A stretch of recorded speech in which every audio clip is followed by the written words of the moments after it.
सत्य घटना बता रहे हैं आपको। बरसाना में एक संत जी थे, भगवान का पूजन करते थे, भगवान का कीर्तन करते थे, किशोरी जी को अपनी स्वामिनी मानते थे, राधा रानी को, और वो अपने को दास मानते थे। कुछ भी करते, हे राधे हे राधे, कुछ भी पूछे, कहीं भी जाए, राधे मैं यहाँ जा रहा हूँ, राधे मैं वहां जा रहा हूँ। एक दिन उनके मन में इच्छा हुई मैं द्वारिका जाऊं, द्वारिकाधीश के दर्शन करके आऊं, रुक्मिणी मैया के दर्शन करके आऊं। ध्यान में बैठे हुए थे, ध्यान में आकर के राधा रानी कहते हैं, बाबा जी मैंने सुना है आप द्वारिका जा रहे हैं, द्वारिकाधीश के दर्शन करने के लिए जा रहे हैं, रुक्मिणी जी के दर्शन करने के लिए जा रहे हैं। हाँ राधे, वैसे मेरी इच्छा है जाने की, इसलिए मैं जा रहा हूँ, वहां पर मैं भी देख के आऊं, उनके दर्शन करके आऊं। अच्छा मत जाओ, यदि एक बार चले गए ना तो लौट के नहीं आ पाओगे। फिर भी ना माने, मन तो नहीं माना, कहते ना मन इतना, यदि आप कथा में बैठे हो और कहीं भी थोड़ा सा कथा से नजर हटी, मन हटा, तो घर चला जाएगा या दुकान चला जाएगा हिसाब करने के लिए। मनीराम जी तुरंत पहुंचते हैं, उनका मन नहीं माना, उन्होंने कहा नहीं हम तो जाएंगे।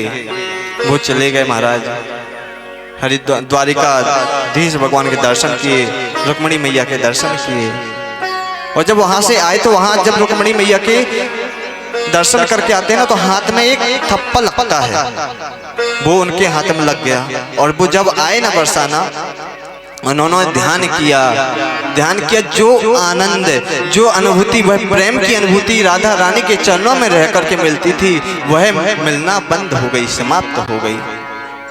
बहुत रोने लगी, वो आनंद, वह प्रेम क्यों नहीं मिल रहा, मैंने ऐसे क्या गलती कर दी कि जिससे वह समाप्त हो गया।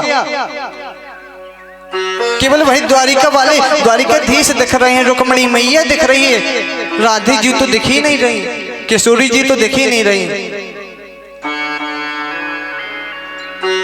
क्या किया जाए?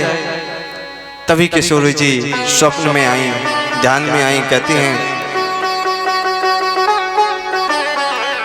मैंने कहा था ना बाबा जी, यदि आप चले गए ना तो मेरा ध्यान नहीं कर पाओगे, वहां से नहीं आ पाओगे। आप तो हो यहाँ, शरीर यहाँ है, लेकिन मन आपका वहां पर है। रुक्मिणी मैया के चरणों में चल गया, क्यों? क्योंकि वहां का निशान आपके हाथ में लगा हुआ है। देखो अब कितना भी प्रयास कर लो, मैंने कहा था ब्रज छोड़ के ना जाना, यदि ब्रज छोड़ के चले गए तो वहां का ही वहीं के रहोगे, यहाँ पर नहीं आ पाओगे। बात वही हुई महाराज, हैं तो यहीं ब्रज में, वृंदावन में, बरसाना में, लेकिन मन कहाँ है? द्वारिका में। केवल द्वारिकाधीश के चरणों का ध्यान कर रहे हैं कि द्वारिकाधीश भगवान। इतना रोए मानो कि महाराज आंखों से अश्रु की धारा बहने लगी, रुदन करने लगे, हे किशोरी जी मुझे वही आनंद चाहिए, वही चाहिए, आपका ही ध्यान चाहिए, मुझे द्वारिकाधीश का नहीं चाहिए। यह मन बहुत जिद्दी है ना, मैं इस मन के कारण में वहां चला गया, नहीं सुना मैं तेरी, बड़ा जिद्दी है मन। आज महाराज इतना रोए कि मानो कि प्रेम में वश होकर के उनके शरीर में अग्नि जलने लगी। सारे लोग भागने लगे, चलो चलो देखो देखो संत जी जलने लगी, पानी लेके आ रहे हैं, कोई कुछ लेके आ रहा है आग बुझाने के लिए। लेकिन संत जी ने कहा नहीं, रहने दो, यह तो प्रेम है, हमने गलती की तो मुझे गलती का दंड मिला, आज मैंने किशोरी जी को छोड़ दिया। जब इस शरीर में जब किशोरी जी का ध्यान नहीं कर सकते तो यह शरीर व्यर्थ है, कोई मतलब नहीं इस शरीर का। वहां आसपास जमीन में खेती नहीं होती थी, कहते बाबा जी आप जा रहे हो तो कुछ आशीर्वाद देके चले जाओ, तो उन्होंने कहा ठीक है यहाँ पर खेती होगी। और वो आत्म प्रेम से अग्नि में भस्म हो गए और राधा रानी के चरणों में निवास करने लगे। एक दादाजी थे, तो वो भगवान का भजन नहीं करते थे, नदी किनारे जाते थे, मछलियों को मारते थे और बेचते थे। एक संत जी ने कहा कि आप ऐसा क्यों कर रहे हो, इसके करने से क्या लाभ है, क्या मिलेगा।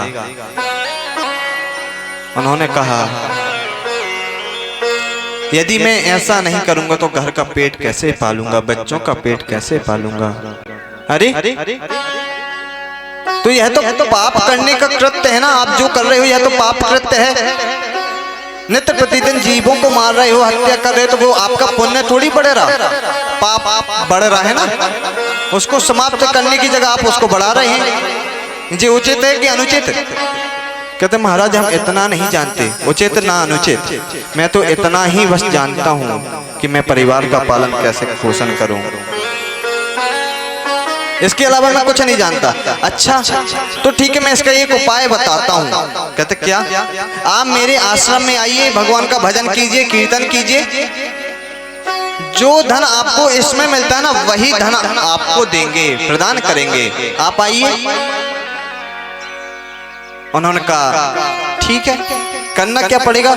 कुछ नहीं, हरि नाम कीर्तन, भगवान का कीर्तन करो, इसके अलावा कुछ नहीं करना। कहते हैं ठीक है।